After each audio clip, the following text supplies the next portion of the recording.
Chinese history is absolutely loaded at 4,000 years, the longest continuous history of any civilization today. It's dense. This is a longer than usual video.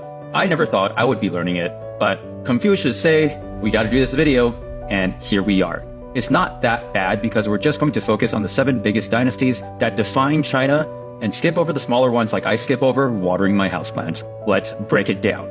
Before the official big-time dynasties, early China begins along the Yellow River in 2000 BC. Today, southern China has a larger population share, but northern China along the Yellow River is China for the next 2,500 years. Chinese society at this time was composed of small warring states, nothing resembling an empire at all. That is, until the Qing dynasty emerges in 200 BC with an emperor who unites most of China from his capital in Xi'an. In fact, the name China is derived from Qing. This is really short-lived at 15 years, but it lays the foundation for later empires with key milestones such as a unified Chinese writing system. The emperor amasses enough power to order the burial of a terracotta army to protect him in the afterlife. This lays hidden and buried until 1974, when a group of farmers find it, making it one of the biggest historical discoveries of the century.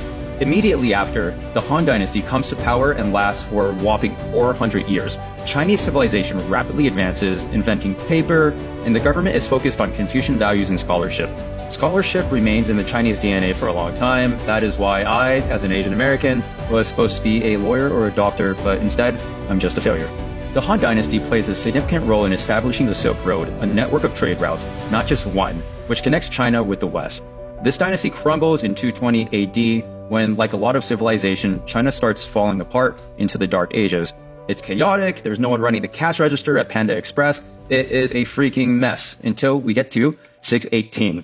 This is the golden age of China for the next 2 dynasties. If you're going to remember any dynasties that define China, this is it, the Tang and the Song. Or as I like to remember, too sexy, TNS.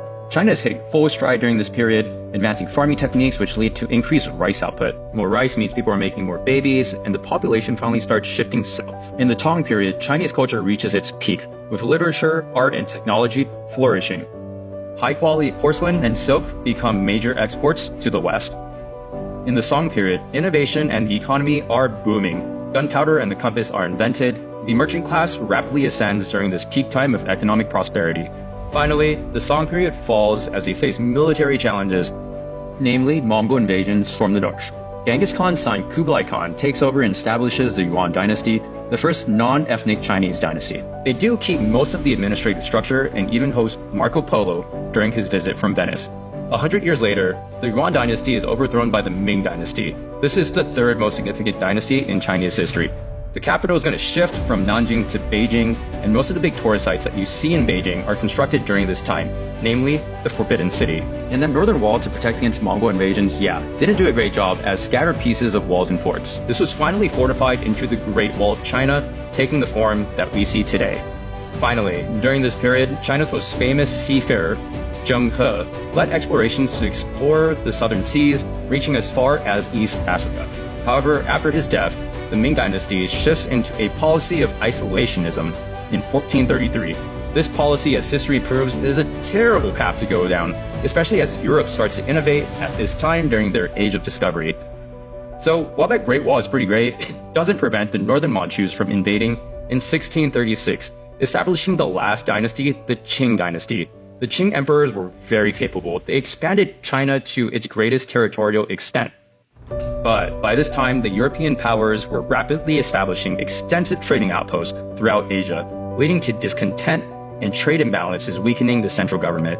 By the mid-1800s, the empire was absolutely crumbling due to foreign wars, one of which resulted in Hong Kong being ceded as a colony to the British, and massive internal conflicts like the Taiping Rebellion, which was basically a civil war. In 1911, it all comes to an end. Imperial China is overthrown and the establishment of the Republic of China is set. However, China's future is going to be a rough ride as it comes across communist turmoils. Alright, that's uncovering Chinese dynasties. Thanks for watching and check out expoatlas.com for more.